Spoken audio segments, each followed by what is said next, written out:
வருவன யாவையும் வழிநடை போட்டபில் செல்வது தெரிகிறது. இந்த வரவிற்கும் செலவிற்கும் வழிவிட்ட இறைவனின் வழி மட்டும் தொடர்கிறது. அன்பான சிடிஎன் ரசிக பெருமக்களுக்கும் சிடிஎன் சம்பந்தப்பட்ட அனைவருக்கும் பணிவான வணக்கங்கள். ஜோதிடமும் ஆன்மீகமும் என்ற நிகழ்ச்சியின் மூலம் உங்களை சந்திப்பதில் மன மகிழ்ச்சி கொள்கிறேன். செய்யுள்: ஆசானை வெறுப்பவன் அப்பனை பகைப்பவன். இது செய்யுளின் பெயர். இச்செய்யுள்: மையுறும் ரவி ஒன்பதில் உரினும் வரு ஆறில் குரு இருந்தாலும் மெய்யுறு குருவை ஞானத்தை வெறுப்பவன் மிக்க பாக்கியம் தம்மில் குளிகன். பொய்யுறு சனியன் கிருக்கினும் பிதாவை பேரிட்டு மிகத்து வீசுவான். செய்யும் ஓர் நாளில் புந்தியே இருக்க சிவஞானம் தன்னையே பேசிப்பான். சொன்னது செய்யுள். இதனுடைய பொருள்: சூரியன் 9ஆம் வீட்டில் அமர்ந்திருந்தாலும் 6ஆம் இடத்தில் குரு நின்றிருந்தாலும் அந்த ஜாதகன் தன் ஆசானையும் ஆசான் மூலம் பெறக்கூடிய அறிவையும் வெறுத்து இகழ்ந்துரைப்பான். 9ஆம் இடத்தில் குளிகனும் சனியும் கூடி அமர்ந்திருந்தால் அந்த ஜாதகன் தன் தந்தையுடன் சண்டையிட்டு பெரும் பகை கொள்வான். 4ஆம் வீட்டில் புதன் அமர்ந்திருந்தாலும் அந்த ஜாதகன் சிவஞானத்தை இகழ்ந்து பேசுவான். சொன்னது பார்த்திங்கன்னா செய்யுளுடைய பொருள். சூரியன் 9ஆம் இடத்தில், குரு 6ஆம் இடத்தில். கிரகத்தன்மையை பார்க்குறோம். இப்போ இந்த மாதிரி இருக்கிறவன் ஆசானை பார்த்திங்கன்னாக்கா இகழ்வான். ஆசான் மூலம் பெறக்கூடிய அறிவையும் வெறுத்து இகழ்வான். இப்போ ஒருத்தருக்கு பார்த்திங்கன்னா நிறைய நல்லதை சொன்னால் பிடிக்காது. அதே போல் தான் வாத்தியார் சொல்கிறதையும் பிடிக்காத சில மாணவர்கள் இருப்பாங்க. இதே போல் பார்த்திங்கன்னா இது சூரியன் 9இல் அமர்ந்துறார் அப்படிங்கிறத காட்டிலும் குரு கெட்டு போயிடுறார்.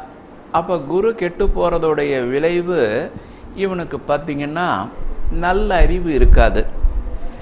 பார்த்திங்கன்னா தவறை செய்தால் தண்டனை அப்படிங்கிற மாதிரி தான் வந்துடுது. இவன் முன் ஜென்மத்தில் இதே போல் நல்லதை கெடுக்கும் செயலில் செய்திருப்பான். இந்த ஜென்மத்தில் நல்லதை பெறக்கூடிய அறிவு இல்லாதவனாக இருப்பான்.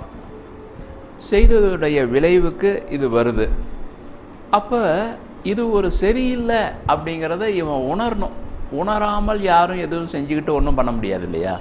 உணரணும்.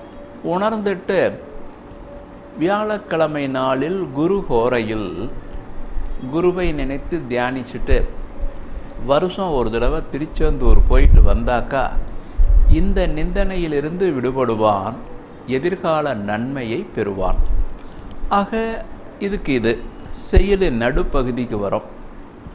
9ஆம் இடத்தில் குளிகனும் சனி பகவானும் கூடி அமர்ந்திருந்தால், 9ங்கிறது தந்தை ஸ்தானம். தந்தை ஸ்தானத்தில் சனி பகவான் நிற்பது தவறு தான். ஏன்னா சூரிய பகவான் தந்தைக்கு உடையவர். சனி பகவானின் தந்தையும் அவர் தான்.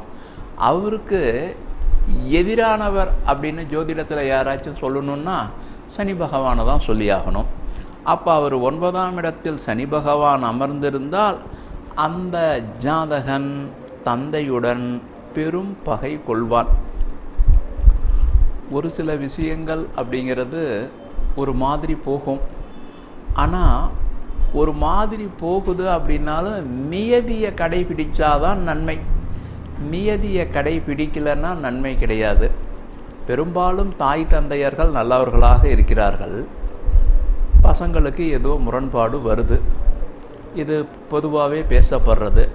அதே சமயத்தில் முழுக்க தாய் தந்தையர்கள் எல்லாருமே நல்லவங்கன்னு சொல்லிட முடியாது. கெட்டவங்களும் இருக்கலாம்.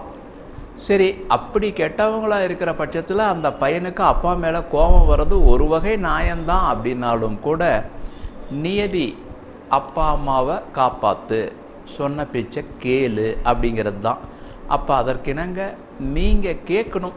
அது நிறையா பேர் அப்படி கேட்குறதில்ல. கேட்குறதுல என்ன நன்மை அப்படின்னா, கடவுள் உங்களுக்கு அருள் புரிவார் இல்லையா? சரி, அதை தனியாக விட்டுடலாம். இப்போ அப்பாவோட பகையிட்டு கொள்வான் அப்படின்னு வருது. முன் ஜென்மத்தில் செய்த தவறின் விளைவு இந்த ஜென்மத்தில் தொடருது.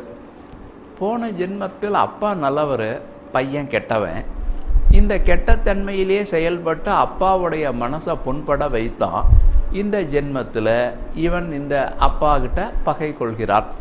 அப்போ பொதுவான சொன்னது, அப்பா அம்மா சொன்ன பேச்சை கேட்கணுன்னு மனசில் படணும். அப்பா அம்மா கெட்டவங்களாக இருந்தால் கூட நாம் கெட்டவங்க ஆகக்கூடாதுன்னு மனசில் நினச்சிக்கிட்டு தினசரி சூரிய பகவானை கும்பிடுதல், வாரம் ஒரு தடவை சனி பகவானுக்கு தீபம் வைத்து எதுவாக இருந்தாலும் சரி பண்ணி கொடு அப்படின்னா அப்பாவின் மோசத்தன்மையும் விலகும், இவனுக்கு நல்லதும் கிடைக்கும். இவனது கடைசி காலத்தில் நன்மையை பெற்று நலமுடன் வாழும் வாய்ப்பு உண்டு. செயலின் கடைசி பகுதி, 4ஆம் வீட்டில் புதன் அமர்ந்திருந்தால் அந்த ஜாதகன் சிவஞானத்தை இகழ்ந்து பேசுவான் அப்படின்னு வருது. இது எல்லா இடத்துக்குமே பொருந்தாது. பார்த்திங்கன்னா, புதன் அங்கே ஒரு பாதக ஸ்தானத்தில் அமர்ந்திருக்கலாம், அல்லது நீச்சத்தில் அமர்ந்திருக்கலாம், வேறு தீய கோள்களின் பார்வையை பெற்றிருக்கலாம். அப்போ ஏன்னா புதன் ஞானம், அவர் கெட்டு போயிருந்தால் தான் ஞானத்தை இழக்க முடியும். அதுவும் கடவுள் சம்பந்தப்பட்ட ஞானத்தை இழக்கிறான் அப்படின்னாக்கா புதன் கெட்டு இருக்கணும். 4ஆம் இடத்துல நிற்கிறதுனாலே அப்படி இல்லை, 4ஆம் இடத்துல கெட்டு போய் நின்றுருந்தா இப்படி. முன் ஜென்மத்தில் செய்த தவறு இன்றைக்கும் கூட நியதியை மீறி நடக்கிறது அப்படிங்கிறது தான் ஒரு சில குற்றங்களை செய்யவும் வைக்குது, அதுக்கு தண்டனையாகவும் மாறுது. என்ன அப்படின்னா, இன்றைக்கும் ஒரு சிலர் முட்டை தான் வெஜ்ஜுன்னு சொல்லிட்டாங்க இல்லையா? முட்டையை சாப்பிட்டு கோயிலுக்கு போகக்கூடாதா? இது என்ன, இதுக்கு என்ன சொல்கிறது? அப்போ முதல்ல வேண்டாம் அப்படிங்கிறது இருக்குது. அதுக்கப்புறம் என்ன நீங்கள் போய் பகுத்து பேசுகிறது, தவறு கூடையது செய்யக்கூடாது இல்லையா? அப்புறம் நேற்று சாயந்தரம் தான் குளித்தேன், நான் என்ன ஃப்ரெஷ்ஷாக தானே இருக்கேன், என்ன தப்பு பண்ணேன், ஏன் கோயிலுக்கு போகக்கூடாது? மறுபடியும் ஒரு இரவு வந்துடுச்சு இல்லையா, குளிச்சுட்டு கோயிலுக்கு போயிட்டா என்ன? இந்த மாதிரி சின்ன சின்ன தவறுகளை செய்வது, செய்த தவறை நியாயப்படுத்தி பேசுவது, இது என்ன பண்ணும்? இந்த ஜென்மத்தில் இவன் ஞானமற்றவனாகவே ஆகிறான். ஆக இது ஒரு தவறு இல்லையா? ஆக சிவஞானத்தை இகழ்ந்தால் பிற்பகுதி வாழ்க்கை சிக்கலுக்குடையது.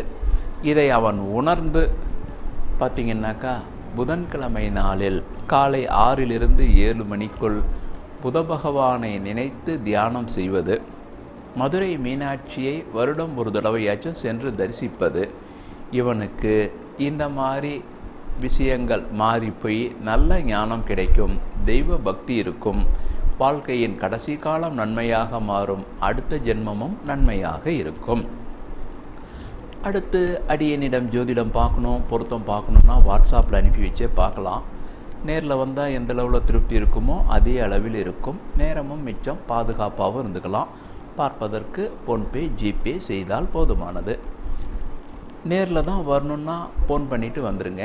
நமது இடம் சேலம் அம்மாப்பேட்டை காவல் நிலைய பின்புறம் திரௌபதி அம்மன் கோவிலுக்கு நேரெதிர் மாடிமேல் ஞாயிறும் செயல்படும். மீண்டும் நாளை பார்ப்போம். அனைவரும் வளமும் நலமும் பெற திருப்பதி திருமலை திருவேங்கடவனின் தாமரை பொற்பாதத்தை பணிகிறேன். நன்றி.